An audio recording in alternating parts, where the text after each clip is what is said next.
안녕하세요. 우리 주변의 특별한 감동 사연을 바탕으로 재구성한 스토리를 전달하는 감동의 바다입니다. 구독과 좋아요, 알림 설정은 영상 제작에 큰 힘이 됩니다. 끝까지 시청 부탁드립니다.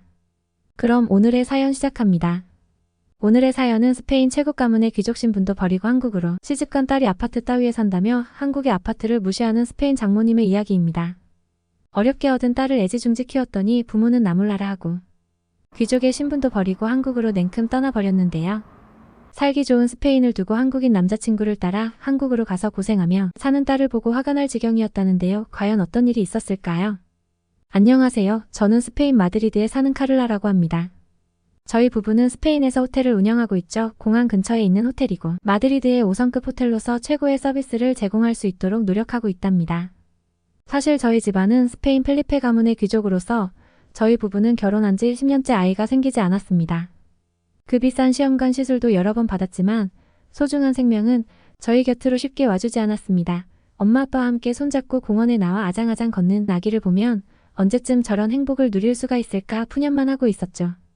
그렇게 속절없이 세월이 흐르다 보니 어느덧 37살이 되어 있더군요. 40대를 바라보는 나이가 되니 점차 아이 생각도 하지 않게 되었습니다. 친구들이 육아하면서 느끼는 기쁨을 평생 알지는 못하겠지만 제에겐 언제나 저를 사랑해주는 남편이 있기에 그걸로 위안으로 삼으려 했죠. 그러던 어느 날 속이 너무 좋지 않아서 집에서 쉬고 있었답니다. 머리가 어지럽고 헛구역질만 하고 있었죠. 이때까지만 해도 제 몸에 새로운 생명이 자리 잡았다는 사실을 전혀 알지 못했답니다. 남편은 얼굴이 점차 창백해져가는 저를 데리고 급하게 응급실로 향했죠. 그리고 임신이라는 소리를 듣게 되었습니다. 기나긴 기다림 끝에 저희에게 소중한 생명이 찾아온 것이죠. 평소 눈물이 많지 않던 남편도 그날만큼은 기쁨의 눈물을 감추지 못했답니다. 빵 한 조각 삼키기 힘든 입덧이 와도 그저 행복하기만 했죠. 그렇게 출산일이 다가오고 있었습니다. 평소와 다름없이 일을 하던 도중 갑자기 머리가 빙글 돌더니 다리 사이로 무언가가 흐르는 듯한 느낌을 받았죠.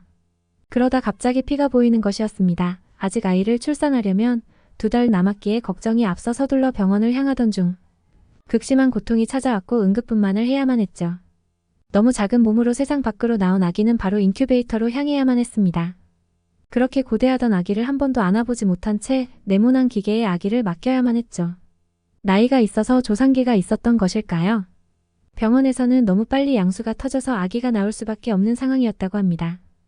아기가 너무도 작아 잘 버텨줄지 걱정이 된다는 말까지 덧붙여 불안감은 커져만 갔는데요. 다행히 아기는 씩씩하게 버텨주었고 무사히 인큐베이터를 졸업한 뒤 저희 품에 안기게 되었죠. 정말 꿈만 같았습니다. 아기를 보고 있으면 장미처럼 예뻐서 장미라는 뜻의 로사라는 이름을 지어주었어요. 물론 아기를 키우는 건 결코 쉬운 일이 아니었고 무척이나 힘들었지만 로사가 웃는 모습이면 밤을 꼬박 새워도 행복했죠. 단지 걱정은 아기가 또래들보다 조금 작다는 것이었습니다.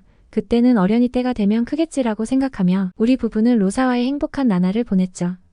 어느덧 로사는 건강하고 아름다운 숙녀로 자랐어요. 애지중지하며 키운 외동딸인 만큼 우리 부부가 로사에게 거는 기대도 각별했습니다. 어느 날 로사가 남자친구가 생겼다고 하더라고요. 사실 나이가 꽤 찼는데도 남자친구를 한 번도 소개해준 적이 없었거든요. 그래서 웬일인가 싶었는데 로사는 지금의 남자 친구와 결혼까지 생각을 하기 때문에 우리 부부에게 인사시켜준다고 하더라고요. 우리 부부는 로사의 깜짝 선언에 너무 놀라면서도 반가웠어요. 내심 사위될 사람이 어떤 사람인지 궁금했거든요. 곧 제 생일이 다가오는데 제 생일에 맞춰 로사가 남자친구를 집에 데리고 온다고 했습니다. 우리 부부는 들듯 마음으로 집 정리를 하기 시작했어요. 그리고 어떤 요리로 예비 사위를 대접할 행복한 고민을 하기 시작했죠. 그리고 고급 와인도 준비했습니다. 집에 귀한 손님이 오니 스페인에서는 와인을 빼놓을 수는 없잖아요. 그렇게 저의 생일날이 되었습니다. 로사와 예비 사위는 저녁 6시쯤 온다고 했어요. 남편은 5시가 될 무렵 저녁에 입을 드레스와 셔츠를 가지러 세탁소로 갔습니다. 그날을 위해 새 드레스처럼 드라이를 해달라고 맡겼어요. 저는 준비한 요리가 괜찮은지 다시 파티에 올라갈 음식들을 점검했지만 가까운 거리인데도 남편이 바로 오지 않더라고요. 갑자기 초인종이 울렸습니다. 혹시 예비 사위가 빨리 도착한 걸까 싶어 문을 열어보니 웬 젊은 동양인 남자가 서 있었어요. 처음 보는 사람이었죠. 자주 오는 우편 배달원도 아니었고 택배기사도 아니었거든요. 누구시냐고 물어보려다가 순간 제 머리를 스쳐 지나가는 생각이 있었습니다.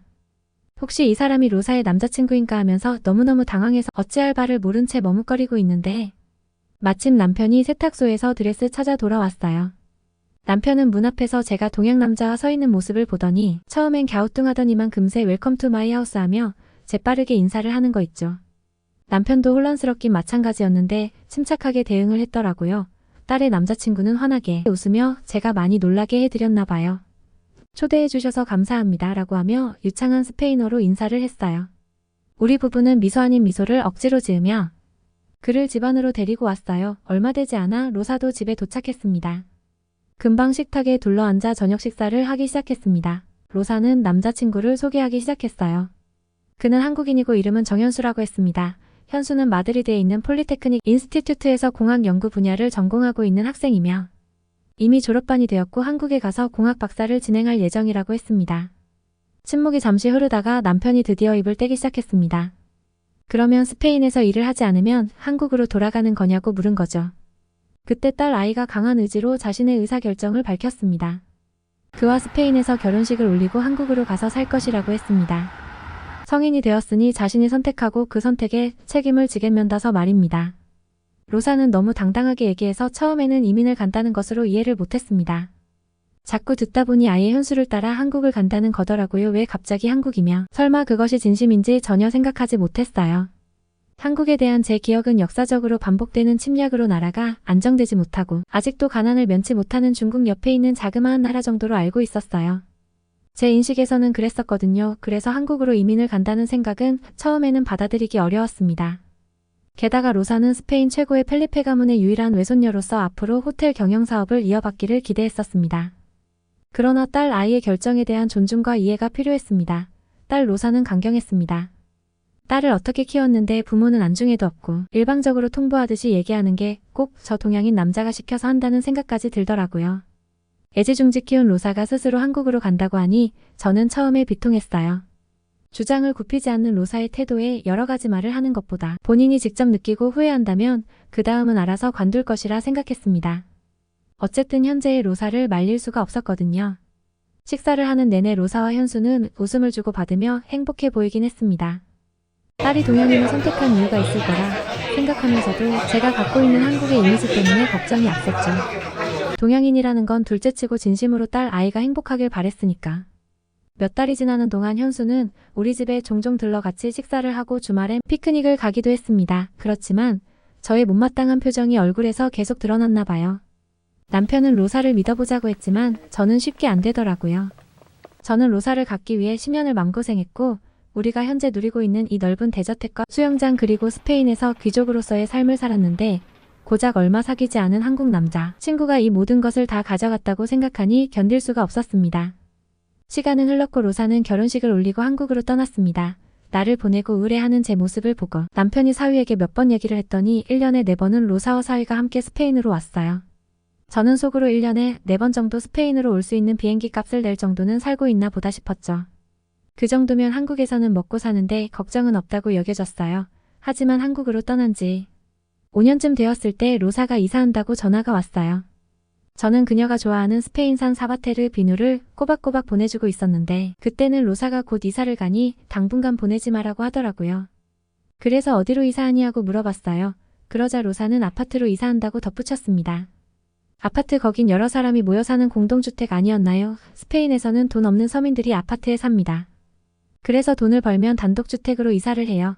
많이 벌면 우리 부부처럼 수영장이 있고 차고가 있는 넓은 주택에 살거든요. 그래요. 저는 로사가 아파트로 이사한다는 말을 잘못 들은 것 같았어요.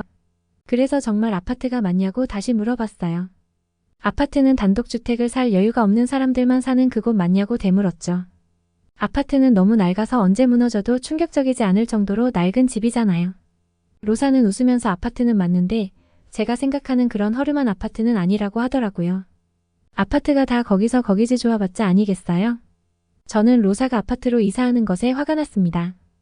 스페인에서 살았으면 제가 가진 혜택을 나눠서 가질 수 있었을 텐데 굳이 한국으로 간다더니 한국으로 처음 갔을 때보다 더 열악하게 살게 되었다는 소리를 들으니 화가 나더라고요. 그 가난한 한국의 아파트라고 하면 안 봐도 뻔한 거 아닌가요? 하나뿐인 딸이 너무너무 불행해지는 것 같았어요. 낡은 집에는 바퀴벌레나 날파리가 들끓고 뜨거운 물도 안 나와서 마음대로 할 수 없으니까요. 그런 곳으로 이사한다고 생각하니 눈물이 났어요. 더 이상 견딜 수가 없었습니다. 온실 속의 화초처럼 로사를 너무 아끼고 살았나 봅니다. 야생으로 버려진다 생각하니 억장이 무너지는 기분이에요. 로사가 한국으로 간다고 했을 때 좀 더 강하게 말리지 않은 제 자신이 원망스러웠습니다. 사위가 최근에 일을 벌리더니 결국 잘 되지 않은 건가해서 사위가 원망스러웠고 한국 자체가 더 싫어졌습니다. 한국 남자랑 결혼하지 않았으면 적어도 지금 제가 사는 큰 저택에 로사가 가족들과 함께 살았을 것인데 말입니다. 저는 가만히 있자니 병에 걸릴 것 같았습니다. 로사가 이사하자마자 저는 전화해서 당장 주소를 알려달라고 했습니다. 딸에게 알리지 않고 불시에 찾아가기 위함이었죠. 생각해보니 로사가 한국으로 이사한 지 5년이 되었는데 그때까지 딸과 사위가 스페인으로 오는 바람에 딸이 한국에서 어떻게 살고 있는지 몰랐던 것도 있습니다. 제가 너무 무심했고 저는 딸을 스페인으로 데리고 올 겁니다. 한국인 사위와 이혼시키고 더 이상 딸을 고생하게 두지 않겠다고 다짐하며 한국으로 가는 비행기에 올랐습니다. 제가 딸을 위해 할 수 있는 일은 하루라도 빨리 그녀를 스페인으로 데려오는 것뿐이었습니다. 한국으로 가는 비행기 안에서 제 마음은 무거웠습니다. 딸이 한국에서 정말 행복해지길 바랐지만 역시나 한국에 대한 제 생각이 맞았던 건가요? 저는 로사가 알려준 주소로 가서 딸 로사가 살고 있는 그 지역이 얼마나 끔찍한지 그리고 살고 있는 아파트가 얼마나 열악한지 보고 싶었습니다. 드디어 인천공항에 도착했습니다. 장시간 비행에도 불구하고 저의 예민함은 내려가질 않았습니다. 그런데 공항에 도착하니 일본의 침략을 받아 못 사는 나라라고 생각했던 것보다 더 화려하고 큰 나라였습니다. 택시를 불러서 로사가 알려준 주소를 보여주며 거기로 가주세요 라고 말했습니다. 택시는 인천을 지나 한강을 가로지르며 달렸습니다. 겉으로는 서울은 상당히 발전한 것 같았습니다. 스페인에서도 보지 못했던 높은 건물들이 도시 곳곳에 있었습니다. 마치 미래 도시에 온 것처럼 모든 것이 낯설다는 것을 깨달았습니다. 택시를 타고 로사가 사는 아파트 앞에 도착했습니다. 한참을 올려다봐야 눈앞에 아파트가 보였고 저는 매우 놀랐습니다. 스페인에는 엘리베이터가 없고 노후화된 아파트가 훨씬 많고 엘리베이터가 있더라도 옛날 방식이라 느리고 위험한데 로사가 사는 아파트는 초고층 빌딩 같아서 한참을 봐도 끝이 안 보였어요. 그리고 엘리베이터도 여러 개였습니다. 근처에 고층 아파트가 즐비했어요. 서로의 아파트를 과시하는 것처럼 건축물의 세련됨은 이루 말할 수가 없었죠. 아파트 출입구 게이트, 건물의 벽, 정원, 도로 등 모든 것이 완벽했고 아파트들끼리 서로를 과시하는 것처럼 고급스러움을 내뿜고 있었죠. 너무 신기하고도 놀랐습니다. 전 그 섬 같은 곳에서 로사의 아파트가 어디에 있는지 알기가 어려웠습니다. 아파트가 모두 똑같이 생겼고 건물이 너무 높아서 입구를 찾기가 어려웠기 때문입니다. 스페인에서는 평범한 주택식의 낮은 집들만 있었기 때문에 한국의 아파트 단지는 먼 미래의 도시같이 보였답니다. 그때 파란색 옷을 입은 경비원이 제게 다가와서 도움이 필요하냐고 묻는 것 같았어요. 저는 딸의 주소가 적힌 종이를 건네며 제가 누군지 알리기 위해 최선을 다했습니다. 저는 그 주소에 도착했지만 더 이상 갈 수 없습니다. 라고 말했어요. 다행히 경비원은 번역기로 알아들으면서 친절하게 로사에게 인터폰으로 연락을 했습니다. 저는 그렇게 연락을 할 수 있었고 제가 도착했다는 사실을 알게 된 로사가 나를 데리러 로비로 왔어요. 내 인생에서 딸을 보는 것이 이렇게 기뻤던 적은 처음이었어요. 낯선 미래에 혼자 있는 것 같았지만 그녀를 보자마자 안도의 숨을 내쉬었어요. 우리 딸은 사치스럽지 않지만 단정한 옷차림에 편안한 얼굴을 하고 있었어요. 그리고 샹들리에가 비추는 큰 로비를 향해 웃으며 걸어오고 있었죠. 눈물이 날 것 같았어요. 로사는 우리 부부를 꼭 안아주었어요. 늦게 초대해서 미안하다는 말도 했죠. 초대가 아니고 우리가 일방적으로 딸을 데리러 온 것인데도 딸은 노여워하지 않았어요. 로사를 따라 엘리베이터로 향했고 딸은 49층을 눌렀습니다. 엘리베이터에서 내려 집 현관으로 들어왔을 때 고급스럽고 이런 곳에 이런 넓은 공간이 펼쳐져 있다니 믿기지 않는 멋진 광경이 펼쳐졌죠. 물론 아파트 단지를 봤을 때 이렇게 높을 줄은 몰랐지만 아파트 내부는 호텔 같았습니다. 아니 호텔보다도 더 깔끔했습니다.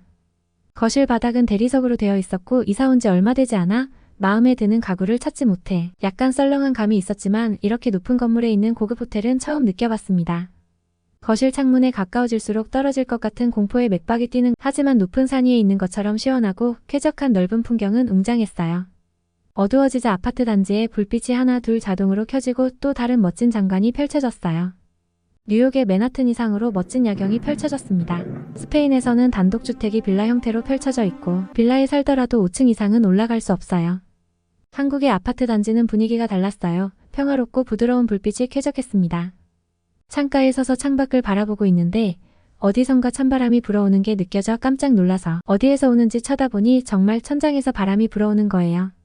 로사는 웃으면서 시스템 에어컨이라고 설명해 줬어요. 외출에도 원격으로 에어컨 조절이 가능한 데다 집 내부 공기 상태에 따라 자동으로 공기 정화와 습도 조절을 한다고 하더라고요. 세상에 천장에 에어컨이 있다니 사위의 사업이 망한 건가 했더니 아니었나 봐요. 스페인에서는 비교적 고가의 에어컨을 사용하는 사람은 적고 에어컨이 있어도 잘 틀지 않아요. 에어컨도 거의 없는 경우가 많았어요. 로사는 한국의 더운 날씨 때문에 에어컨 없으면 못 산다면서 웃었죠.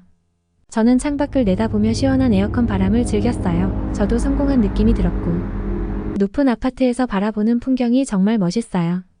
저녁 식사 시간이 되어 식탁에 앉았는데 음식이 없어서 당황했는데 초인종 소리가 들리더니 하나 둘씩 포장된 음식들이 오기 시작했어요. 로사는 신나게 음식을 풀어서 그릇에 담고 테이블을 차리기 시작했습니다. 다양한 종류의 음식들이 테이블 위에 놓여 있는데 마치 파티 같았고 정말 맛있었습니다. 한국에는 이런 배달 음식들이 이렇게 빠르게 오고 맛있게 즐길 수 있다니 말도 안 되는 광경이 펼쳐졌지요. 스페인에서는 항상 집에 초대하면 음식을 준비하고 초대받는 사람들도 음식을 해오거든요. 한국에서는 그럴 필요가 없다는 사실이 정말 신기했고 휴대폰으로 손가락만 까딱하면 배달 서비스를 이용할 수 있다니 이렇게 편리한 곳에 사는 로사가 좋았습니다. 로사는 요리하고 싶지 않은 날 밤에 이렇게 한다고 말했어요. 한국은 휴대폰으로 음식을 주문하고 결제까지 할 수 있는 훌륭한 시스템을 갖추고 있다니 놀라웠어요. 다음날 한국을 둘러보기 위해 주차장에 갔는데 아파트 단지 지하 2층에 주차장이 또 있었어요.